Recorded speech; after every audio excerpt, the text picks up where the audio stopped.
नमस्कार शेतकरी मित्रांनो, आपली शेती या यूट्यूब चॅनलवर सर्वांचे स्वागत आहे. आज आपण आपल्या शेतामधली फवारणीची माहिती देणार आहे. तुम्हाला फवारणी कशी करतो आम्ही ते डिटेलमध्ये व्हिडिओच्या रूपामध्ये तुम्हाला सांगणार आहे. आमच्या शेतामध्ये आम्ही रोको पावडर आणि कोरोजन या दोन औषधाचा वापर करून अळीची आणि बुरशीवर नियंत्रण करण्यासाठी आम्ही हे वापरलेलं आहे. रोको पावडर आणि कोरोजन. रोको पावडर हे 590 रुपये म्हणजे 600 रुपयाचं आहे आणि कोरोजन हे 950 रुपयाचं आहे. म्हणजे 950 रुपये म्हणजे हे 950 आणि हे 600 म्हणजे 1500 पर्यंत हे औषध भेटून जाते. तर हे औषध वापरण्यासाठी कसं 4 एकर क्षेत्र आहे आमचं. 4 एकरासाठी आम्ही सोयाबीनचे हे 2 पावडरचे पुडे आणि 2 कोरोजनच्या बॉटल असे मिळून वापरतो आम्ही. आता 2 बॉटलमध्ये 4 एकर होऊन जाते आणि 2 पावडर.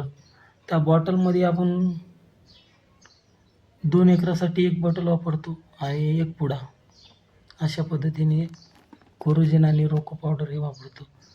तर प्रत्येकाचे वेगवेगळे कोणी दुसरं वापरत असेल, पण आम्ही हेच वापरतो कारण की याचाच आम्हाला रिझल्ट येते चांगला. तर आता हे पावडर हे अर्धा किलोचं आहे. एका टाकीमध्ये हे 3 चमचे टाकायचे पावडर आणि कोरोजनचं जे आहे ते आपण कोरोजनचं औषध तयार करून ते बिसलरीमध्ये औषध तयार करून त्याचे ते मिक्स करून घेत असतो. आता आमचं शक्यतो जमीन 8-8.25 एकर आहे, पण हळद जास्त असल्यामुळं मग हळदच जास्त असते. हळदीचंच हे करावं लागतं. फक्त सोयाबीनसाठी 4 एकर ठेवलं यावर्षी. कधी जास्त असते कधी कमी असते, पण यावर्षी 4 एकर सोयाबीन आहे. आता हे औषध मिक्स करताना या जे कोरोजन आहे, या कोरोजनला जरा घट्ट असल्यामुळं काय करावं लागते, हे असं सारखं टाक्यामध्ये टाकायला लई प्रॉब्लेम येते. त्यामुळं शक्यतो आम्ही बिसलरीमध्ये 10 टाक्याचं एकदाच करत असतो. त्यामध्ये एका बॉटलमध्ये आम्ही 12 टाक्या करतो. 24 टाक्या लागतात आम्हाला टोटल. 24 ते 25 टाक्या. तर मग आता हे सर्व मिक्स म्हणजे घट्ट असल्यामुळं सारखं टाकायला प्रॉब्लेम येते. त्यामुळे एका बिसलरीमध्ये पूर्ण 10 टाक्याचं करून घ्यायचं. त्यामध्ये टाकायचं, थोडंफार 1-2 टाकीचं ठेवून द्यायचं आणि पाणी टाकून पूर्ण बिसलरी भरून ते व्यवस्थित मिक्स करून घ्यायचं. म्हणजे नंतर ज्यावेळेस आपण औषध टाकू त्यावेळेस ते अडचण येत नाही. लय घट्ट असते ते. घट्ट असल्यामुळे ते लवकर पडत नाही आणि पडलं तरी ते व्यवस्थित टाकीमध्ये मिक्स पण होत नाही. त्यामुळे अगोदरच आपलं मिक्स करून ओके करून घ्यायचं. ओके करून घेतलं म्हणजे ताण राहत नाही. ज्यावेळेस टाकायचं त्यावेळेस मग प्रॉब्लेम येत नाही. तर अशा प्रकारे त्याच्यात पाणी टाकून मग मिक्स करून घ्यावं लागते आणि मिक्स करून घेतल्याच्या नंतर मग ते औषध टाकावं लागते. आता अळीचा सध्या प्रादुर्भाव थोडा जाणवतो. जास्त काय एवढी अळी नाही, थोडी अळी आहे, पण ते जास्त झाल्याच्या नंतर मग नंतर त्याच्यावर आपण हे नियंत्रण नंतर न आल्यामुळं मग पुन्हा ज्यावेळेस अळी जास्त झाल्याच्या नंतर मग प्रादुर्भाव वाढल्याच्या नंतर फवारल्याकरता अगोदर जर आपण अळी कमी असेल तर फवारलं तर ते नियंत्रणात येते. कारण अळीचं कसं आहे, आता सध्या कमी आहे पानं. आता सध्या कुठं पानं थोडे पानं खाली, पण जास्त एकदा झाल्याच्या नंतर मग ते आटोक्यात येणं खूप मुश्किल होते. त्यामुळे शक्यतो लवकरच कुठल्या बी शेतकऱ्याला विनंती आहे की तुम्ही पण असंच चेक करा. जर शेतामध्ये अळीचा जर प्रादुर्भाव असेल, थोडी अळी असेल, तर लवकरात लवकर पहिले त्याला फवारून घ्या. कारण की जास्त झाल्याच्या नंतर मग खूप मुश्किल होते. आता आमच्या सध्या थोडी अळी असल्यामुळे आम्ही लवकरच त्याच्यावर आता फवारणी चालू केली. हे असं औषध मिक्स झाल्याच्या नंतर मग ते फवारून घ्यायचं. तर त्यामध्ये आता हे औषध टाकून एक बादली 2 बादल्या घेतल्या. एक औषधासाठी आणि एक पाण्यासाठी. बादल्यामध्ये सोपं जातं औषध टाकायला शक्यतो, कारण की दुसऱ्या डब्यामध्ये याच्यामध्ये मग ते औषध टाकायला आलं त्याला पुन्हा ओतायचा याचा प्रॉब्लेम येते.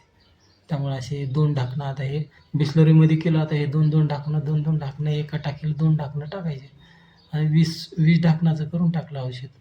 म्हणजे 10 आपले पंप होऊन जातात. 1-2 पंपाचं राहिले ते नंतर टाकता येते. अशा प्रकारे औषध तयार करून त्यामध्ये मग हे पावडरचं, आता हे पावडर आपण ते चमचा आहे त्या पावडरचा, त्या चमच्यानं 3 चमचे टाकून द्यायचे पावडरचे. 3 चमचे टाकले म्हणजे बरोबर सगळी पावडर 2 एकरासाठी एक पुडा पुरून जाते. जास्तही टाकली तर काय नाही, पण आपल्या हिशोबाने टाकायचं आपण.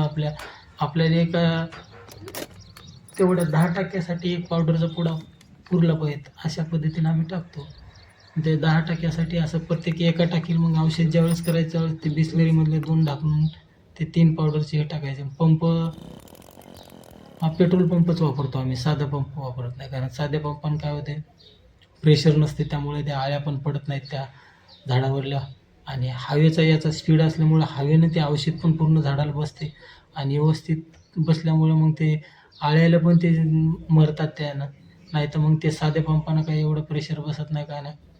आता आमची तशी सोयाबीन चांगली आहे, कारण की चिंबक रान असल्यामुळं मग ते कसं झालं, यावर्षी पाऊस कमी असल्यामुळं त्या चिंबक रानाला काय जास्त पावसाची गरज पडत नाही. आता ते जास्त दरवर्षी तर त्यामध्ये एवढा पाऊस पडायचा की ते पावसानं ते सगळे सोयाबीन पिवळी पडायची. पण यावर्षी आम्ही जलतारा प्रकल्प राबवून त्याच्यामध्ये ते असे एक चारी केली आणि त्या चारीमध्ये खडक गोटे टाकून आपलं सगळे वरून मुरुम टाकून हे करून जरा जरा खडक टाकून ते जलतारा प्रकल्प आपलं ते चारी करून आपल्या याच्यामध्ये जे नाली आहे नालीमध्ये सोडून दिले तिकडं शेताच्या बाहेर चारी करून असे त्याच्यावर थोडे हे टाकून. मग त्यामुळे ते पाणी शेतामध्ये आपलं जे पाणी साचत होतं ते पाणी काय आता साचत नाही. त्यामुळे मग ते सोयाबीन पण त्याच्यामध्ये काही कमी पाऊस असला की त्याच्यामध्ये खूप चांगल्या प्रकारे व्यवस्थित पीक येते आणि माल पण चांगला होते. पण पाऊस जास्त असला की मग ते थोडं पाण्याची हे होते. पण यावर्षी नाही, आता जलतारा केल्यामुळे ते प्रॉब्लेम नाही आला. आता हे पंप ज्यावेळेस आपण औषध टाकतो त्यावेळेस एक घेताना एक काळजी लई महत्त्वाची. कारण की या पंपामध्ये काय होते, आपण ज्यावेळेस औषध टाकतो त्यावेळेस ते औषध आहे ना, औषध टाकल्याच्या नंतर ते अर्धा औषध मोजून औषध घ्यायचं कधी बी. आम्ही मोजून घेत असतो, कारण अर्धं टाकल्याच्या नंतर त्याच्यावर फेस येते. ते फेस आल्यामुळं काय होते, पूर्ण औषध बसत नाही. ते सारखा फेस काढावं लागते, नाही तर मग ते अर्ध्याल्या टाक्या सारखं पळावं लागते, अर्धी टाकी. आता ही अर्धी टाकी झाली, ते फेस आल्यामुळं काय होते, मग ते समजत नाही की टाकी भरली का नाही. मग त्यामुळे असा आहे, फेस काढून घ्यायचा, पूर्ण औषध भरून घ्यायचं. मांगला माणूस पण ते टाकताना थोडा हुशारच लागते, कारण की मांगल्या माणसाचं पण त्याच्यामध्ये लई मोठी भूमिका आहे. मांगला माणूस जे हुशार असला पाहिजे, व्यवस्थित पंप व्यवस्थित त्याच्या दुसऱ्या फवारणाऱ्या माणसाच्या व्यवस्थित जवळ देता आला पाहिजे. कारण की मांगला माणसाच्या अशी बरीच किस्से झाले आमच्या इकडे की ते मांगल्या माणसाच्या गळ्यात रुमाल असताना ते त्यानं पंप उचलला आणि ते रुमाला सगळं ते त्या मांगल्या इंजिनमध्ये अटकले. कारण मांगल्या माणसाच्या गळ्यामध्ये काही नसलं पाहिजे. ते जे आपण आता हे पेट्रोल पंप मागं सगळं इंजन मोकळं असते, त्यामुळे शर्ट पण असं घालता येत नाही. पण शर्ट असलं तर फिट शर्ट पाहिजे आणि अशा पद्धतीने मग त्याला उचलून द्यावं लागते. उचलताना फक्त काळजी घ्यावी लागते, व्यवस्थित उचलून द्यावं लागते, काही अडकू नाही काही हे याची हे. आता ह्या सोयाबीन आहे आमची. सोयाबीन कमरेला लागली, कमरेच्या वरती गेली, मस्त हिरवीगार सोयाबीन आहे. आता फुलामध्ये आली. अशा प्रकारे सोयाबीन आहे आमची आणि अशा प्रकारे आपली ही शेती. तर असो, आज मी या शेतीबद्दल आपल्या फवारणीबद्दल सर्व डिटेल तुम्हाला सांगितलेलं आहे. आता या सोयाबीनमध्ये आधी तुम्ही बघत असाल, कमरेच्या वरती सोयाबीन लागली, कमरेच्या वरती सोयाबीन हिरवीगार सोयाबीन मस्तपैकी फुलावर आलेली आहे आता सध्या. मग असं एवढं चांगलं पीक असताना आपण जर त्याची काळजी घेतली नाही तर पुढं मग कसं काय माल होणार. आता जर व्यवस्थित आपण त्याच्या सर्व गोष्टी व्यवस्थित चेक केल्या, व्यवस्थित बघितलं, तर पुढे चालून आपल्याला चांगली सोयाबीन होईल. आता जर आपण फवारणी व्यवस्थित नाही केली, काय नाही केली, आता सध्या फुलं जास्त असल्यामुळे फुलाच्या सध्या मोसममध्ये व्यवस्थित जर फवारणी झाली, अळी कमी झाली, तर शेंगा जास्त लागतात सोयाबीनला, सोयाबीन जास्त होईल. त्यामुळे सर्व शेतकऱ्यांना विनंती आहे की तुम्ही असे लवकरात लवकर आपले पीक लहान असताना त्याचं सर्व नियंत्रण व्यवस्थित काळजी घ्या. शेतामध्ये रोज जर गेले आणि जर असं अळीचा प्रादुर्भाव झाला तरी आपण काहीच करत नाही, मग ते काय अर्थ आहे. त्यामुळे शक्यतो काळजी घ्या.